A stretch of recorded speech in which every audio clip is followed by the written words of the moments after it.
दोस्तों, हम इंसानों को चाहे कितने भी धोखे क्यों ना मिले, चाहे कितने भी दुख, चाहे कितनी भी तकलीफें क्यों ना उठानी पड़े, लेकिन हम कभी भी आगे बढ़ना कभी नहीं छोड़ते।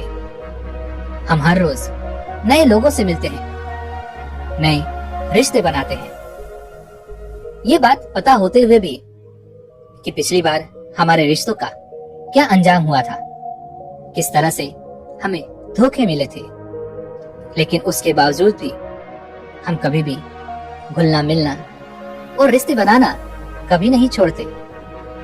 तो सवाल यहाँ पर ये उठता है कि क्या हम गलत हैं?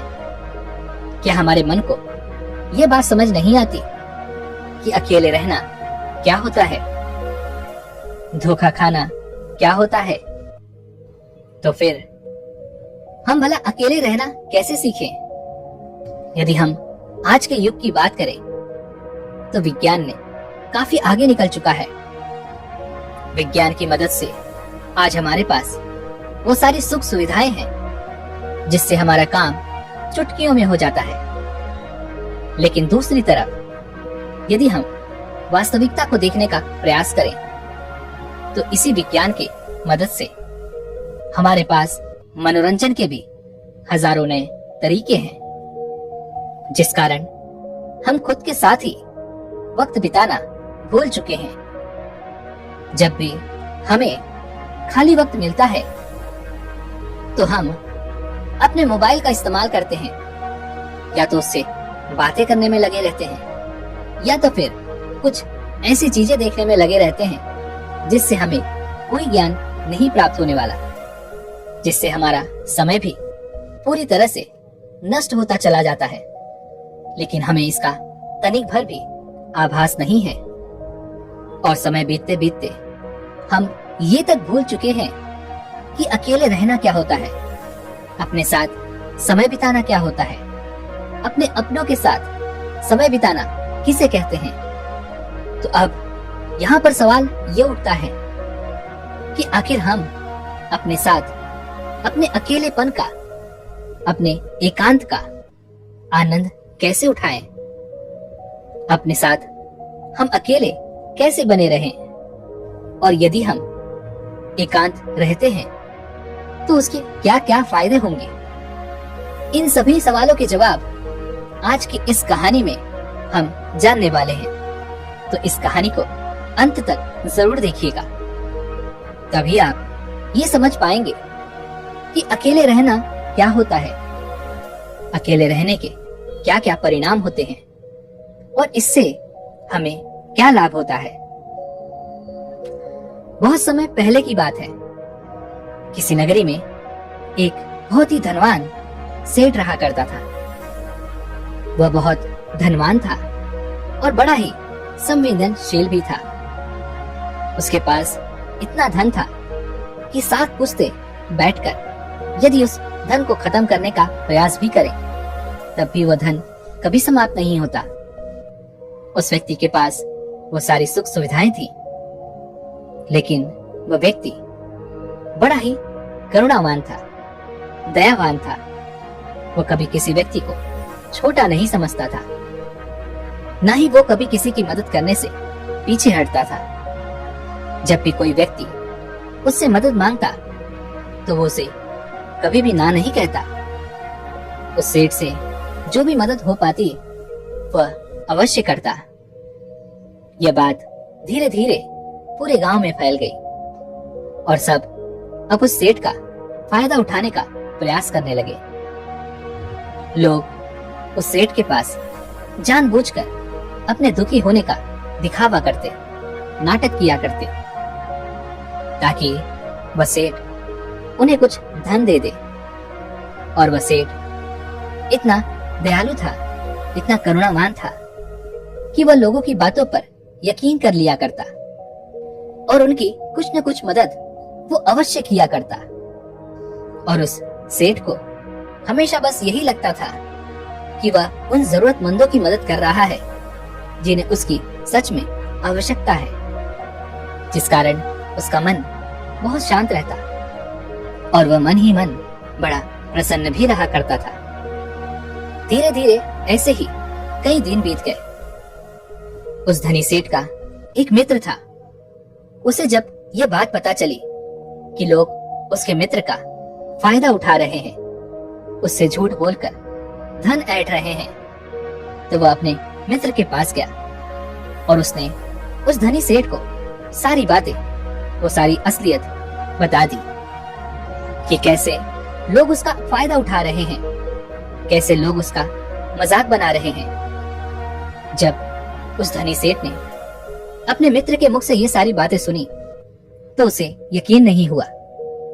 उसने सोचा कि क्यों ना मैं ही इसकी जांच पड़ताल करूं।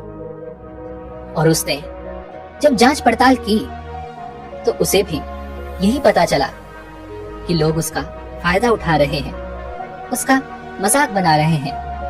और जब यह बात उस धनी सेठ को पता चली तो उसके दिल को गहरा धक्का लगा, उसे बहुत ठेस पहुंची।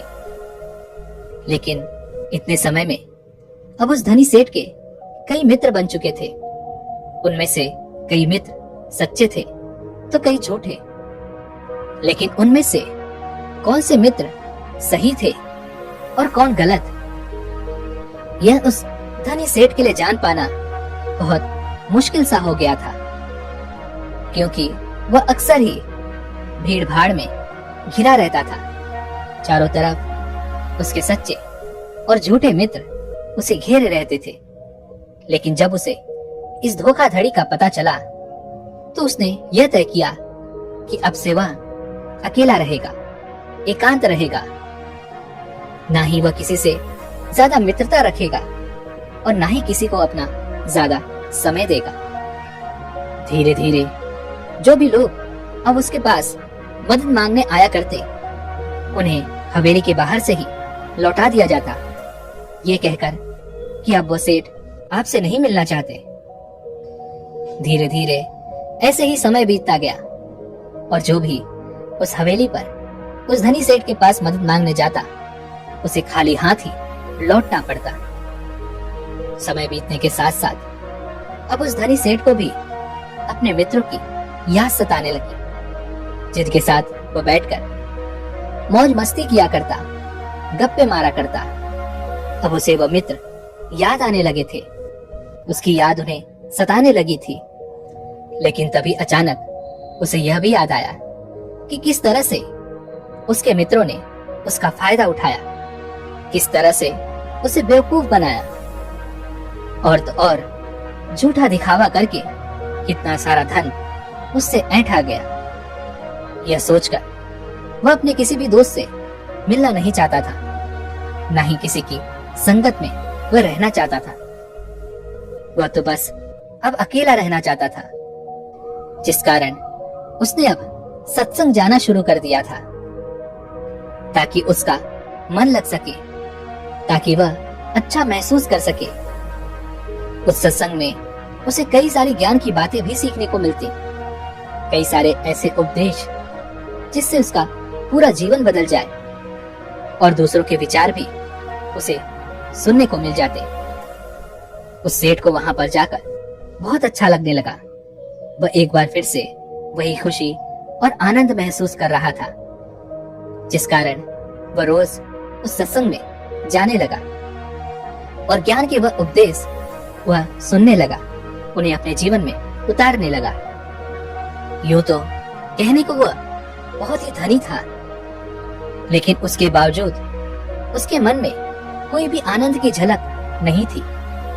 सत्संग में जब भी ज्ञान की बातें होती तो वह उसे बड़े ही ध्यान से सुनता। इतना ज्ञान होने के बावजूद भी अंतर्मन से वह एकदम अलग था। वह अपने अंतर्ज्ञान से एकदम अलग थलग था, जिस कारण उसके पूरे जीवन में आनंद की एक झलक तक नहीं थी। वह जिस सत्संग में जाया करता, वहां पर अक्सर ही ध्यान पर चर्चा की जाती, लेकिन वह धनी सेठ अभी तक ध्यान के बारे में कुछ नहीं जानता था। यहाँ तक कि उसे यह तक नहीं पता था कि आखिर यह है क्या। जिस प्रकार यदि आपके हाथों में मैं कोई फल रख दूं, जब तक आप उस फल को खाएंगे नहीं, उसे चखेंगे नहीं, तब तक आपको ये नहीं पता चलेगा कि आखिर इस फल का स्वाद कैसा है, यह खाने में कैसा लगता है। ठीक उसी प्रकार उस धनी सेठ पर भी यही बात लागू होती थी। वैसे तो वह काफी धनी थे और उन्होंने अपने जीवन में बहुत कुछ हासिल भी किया था। वह काफी ज्ञानी भी थे, लेकिन उन्होंने अभी ध्यान का रस नहीं चखा था। एकांत रहना किसे कहते हैं, अकेलापन क्या होता है, इन सब के बारे में उन्हें कुछ भी नहीं पता था। एक दिन वो धनी सेठ उस सत्संग में गया हुआ था। तभी वहां पर एक बौद्ध भिक्षु आए। वह बौद्ध भिक्षु बड़े ही ज्ञानी थे। उनकी ख्याति चारों ओर फैली हुई थी। उनके ज्ञान के बारे में प्रदेशों में चर्चाएं हुआ करती थी। और आज उस धनी सेठ को भी एक मौका मिल गया था कि वह अपने आप को और भी ज्यादा ज्ञानी बता सके। उसे लगने लगा कि यदि वह उन बौद्ध भिक्षु को आज तर्क वितर्क में हरा देगा तो उसकी ख्याति दूर दूर तक फैल जाएगी।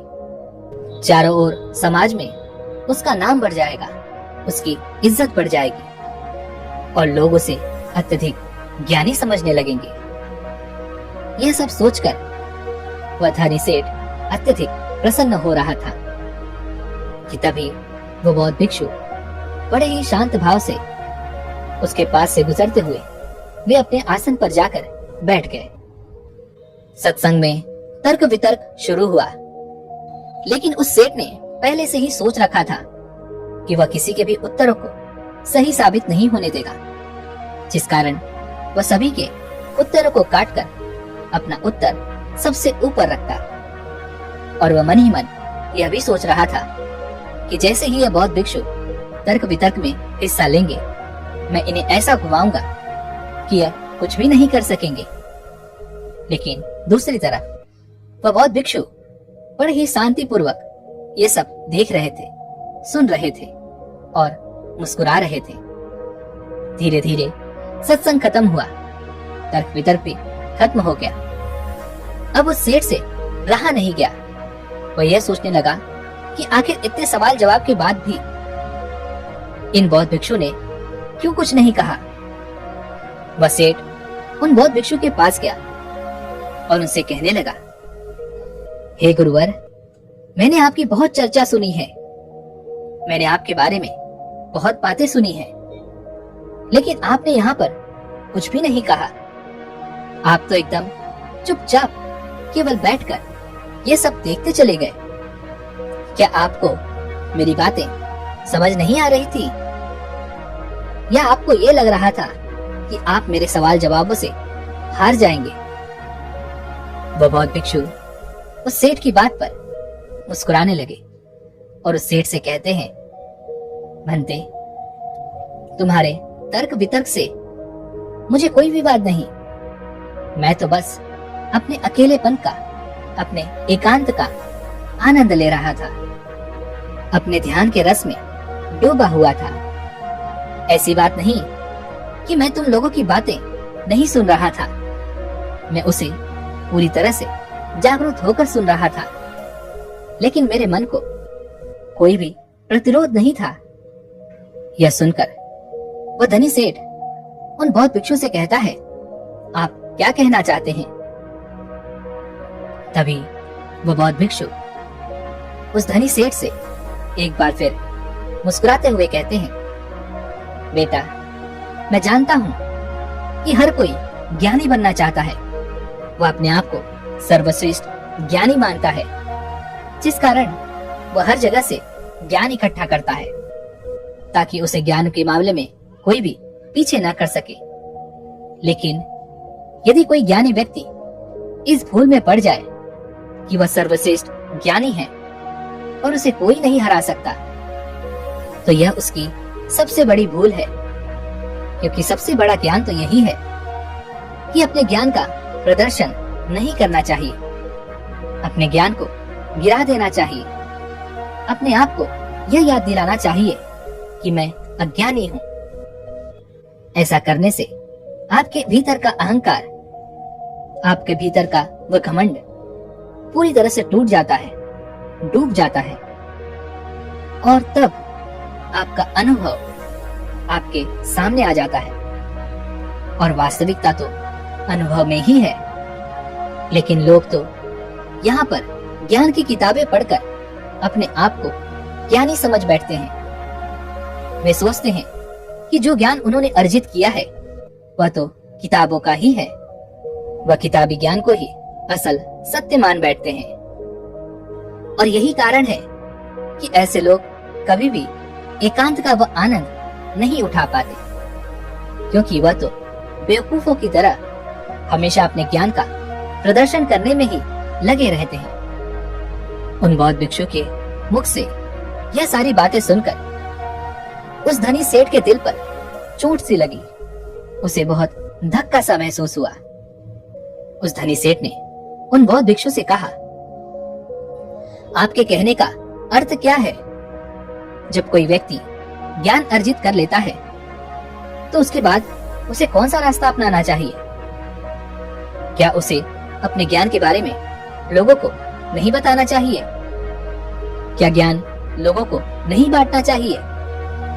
यह सुनकर वह बौद्ध भिक्षु उस धनी सेठ से कहते हैं, असली ज्ञानी होने की पहचान तो यही है कि वह अपने ज्ञान से लोगों को सही मार्ग दिखाए, जिससे दूसरे व्यक्ति के मन में उठने वाले जो भी सवाल हैं, जो भी प्रश्न हैं, वो पूरी तरह से खत्म हो जाए। जब तुम किसी असली ज्ञानी व्यक्ति से मिलोगे तो तुम्हें यही देखने को मिलेगा कि वह कभी भी अपने ज्ञान का प्रदर्शन नहीं करते, बल्कि उनका एकांत ही, उनकी चुप्पी ही तुम्हारे सभी सवालों का जवाब तुम्हें दे देगी।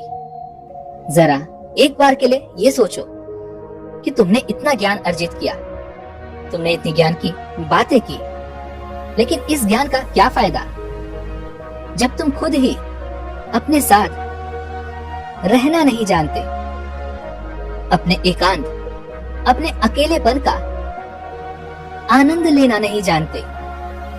तो भला इतना ज्ञान इकट्ठा करके, इतना ज्ञान अर्जित करके क्या फायदा हुआ? जरा दिमाग लगाओ, सोचो कि क्या तुम अपने आप को अभी तक जान सके हो? उन बौद्ध भिक्षु के मुख से ये सारी बातें सुनकर वह धनी सेठ उनके चरणों में गिर पड़ा और उनसे कहने लगा, हे गुरुवर, तो अब मुझे क्या करना चाहिए? मैं कैसे एकांत का लाभ उठा सकता हूँ? मैं कैसे अकेलेपन का वह आनंद उठा सकता हूँ? उस धनी सेठ के इस प्रश्न का जवाब देते हुए वह बौद्ध भिक्षु उस धनी सेठ से कहते हैं, बेटा, मैं तुम्हें एकांत के स्वाद को चखने के लिए ऐसे 4 सूत्र बताता हूँ।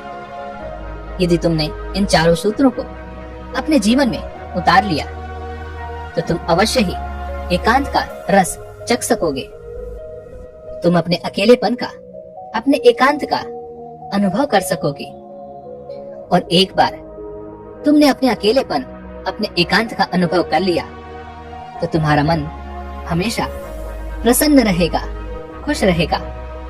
तुम्हें किसी भी चीज की, किसी भी मनोरंजन की कोई आवश्यकता नहीं पड़ेगी। तुम्हें किसी ऐसे व्यक्ति की भी कोई आवश्यकता नहीं पड़ेगी जिसके साथ तुम अपना समय बिताओ। और आनंद का यह रस परमानंद बन जाएगा और यह हमेशा तुम्हारे साथ ही रहेगा, तुम्हारे भीतर रहेगा और यह हमेशा तुम्हारे साथ ही चलता रहेगा। आगे वो बौद्ध भिक्षु उस धनी सेठ को पहला सूत्र बताते हुए कहते हैं कि अपने अंदर अपने आप को जानने की उत्सुकता को बढ़ाओ। तुम्हें यह जानना होगा कि तुम्हें खुद को जानना क्यों जरूरी है। हमने हमेशा ही एक सवाल जरूर सुना होगा कि खुद को जानना बहुत जरूरी है, लेकिन खुद को जानने के लिए हमें क्या करना चाहिए? तो यह सवाल ही आपका जवाब है। जब आप अपने मन में ये बैठा लेते हैं कि हमें खुद को जानना है, खुद को पहचानना है, तो यही सवाल आपको आपके जवाब तक ले जाता है। आप अपने आप के बारे में जानने के लिए प्रेरित होते हैं। लेकिन वहीं पर यदि आप ये सोचते हैं कि खुद को जानना क्यों जरूरी है, तो आप कभी भी खुद को जानने का प्रयास ही नहीं करेंगे। तो सबसे पहले ये जानते हैं कि खुद को जानना क्यों जरूरी है। हमें अपने आप को जानना इसलिए जरूरी है क्योंकि हम अपने आप को जानते ही नहीं। जैसे कि यदि कोई व्यक्ति आपको कुछ भला बुरा कह रहा है, जिससे आपको क्रोध आ जाता है और आप क्रोध के आवेश में आकर उस व्यक्ति से कुछ अपशब्द कह देते हैं, लेकिन बाद में आपको अपने इसी कहे पर पछतावा होता है, दुख होता है। आप ये सोचने लगते हैं कि मुझे ऐसा नहीं कहना चाहिए था, मुझे उससे कुछ अलग तरह का व्यवहार करना चाहिए था। तो यहाँ पर समझने वाली बात यही है कि आप करना कुछ चाहते थे, लेकिन हो कुछ और गया।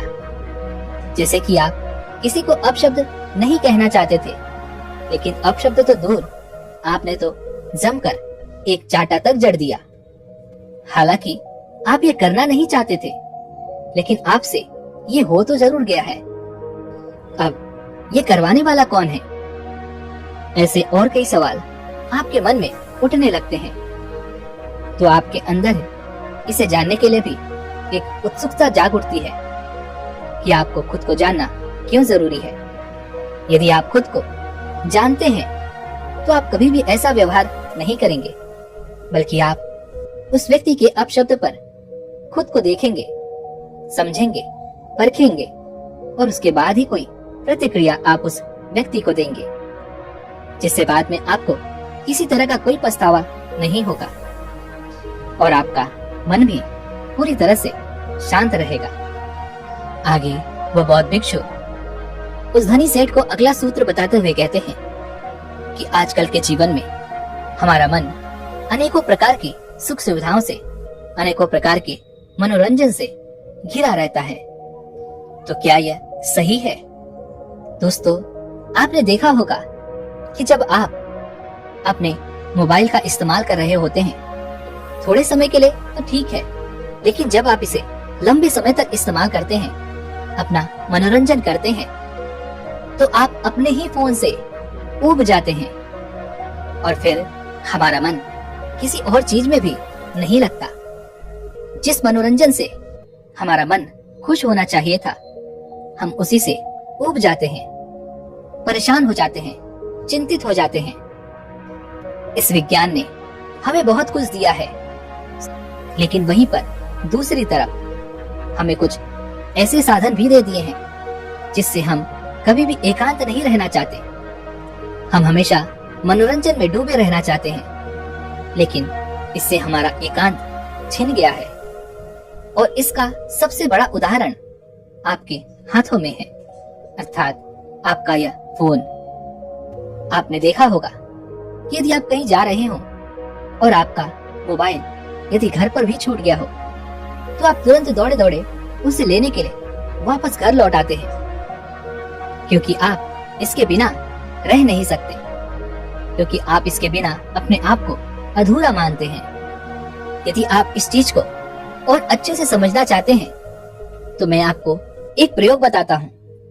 एक दिन के लिए आप अपना फोन बंद करके किसी ऐसी तिजोरी में रख दें जहां पर आप इसे चाहकर भी छू ना पाए।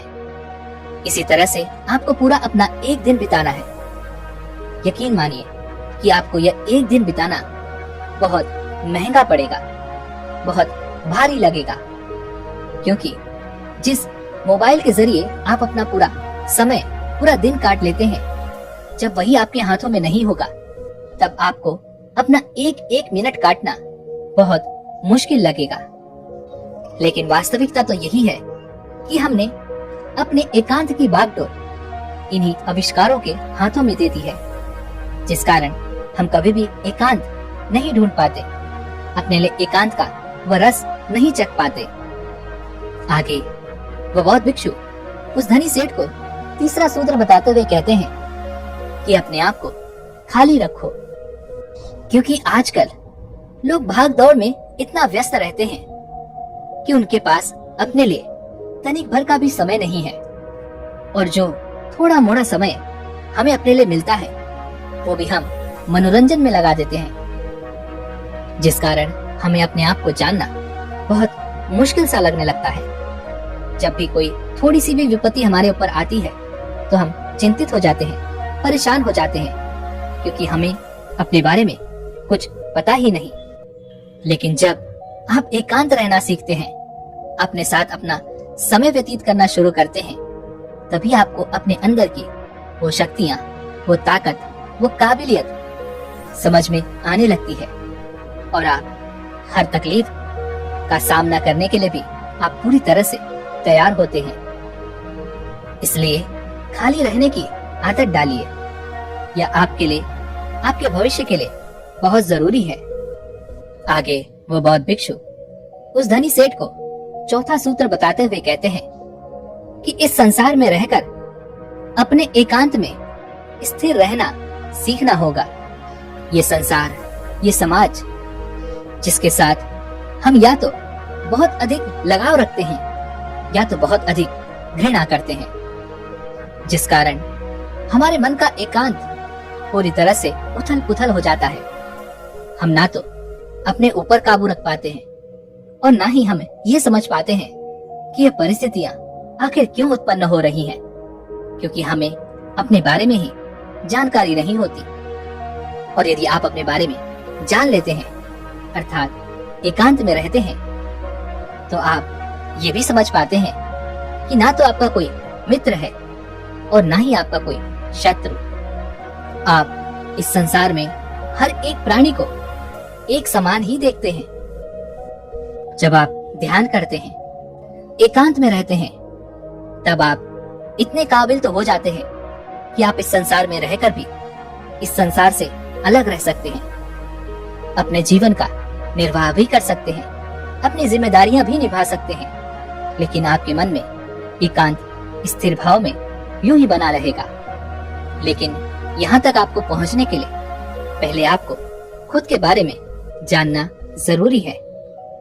अपने मनोरंजनों से दूर अपने चित्त को आपको दूसरी दिशा में ले जाना होगा। खुद के साथ वक्त बिताना होगा, खुद को जानना होगा, पहचानना होगा, जहाँ पर आपके मन का मनोरंजन ध्यान के द्वारा होगा। और ऐसा करने से आपको कभी भी कोई भी तकलीफ नहीं पहुंचा पाएगा, ना ही आपको कभी कोई धोखा दे पाएगा, क्योंकि आपने तो ध्यान से ये जान लिया होगा कि ना तो आपका कोई मित्र है, ना ही कोई आपका शत्रु, ना ही आपके कोई बहुत करीब है और ना ही कोई आपसे बहुत दूर। ये सारी बातें सुनकर वो सेठ उन बौद्ध भिक्षु के चरणों में गिर पड़ा और उन्हें प्रणाम करके वो वापस अपने घर की ओर लौट गया। दोस्तों, उम्मीद है कि आपने भी आज की इस वीडियो से जरूर कुछ न कुछ सीखा होगा। तो आज की इस वीडियो को लाइक और अपने दोस्तों के साथ शेयर करना ना भूलें और हमें ऐसे ही सपोर्ट करने के लिए चैनल को सब्सक्राइब और घंटी बटन को भी जरूर दबा दें। चलिए मिलते हैं ऐसी एक और वीडियो में, तब तक के लिए अपना ख्याल रखें। धन्यवाद।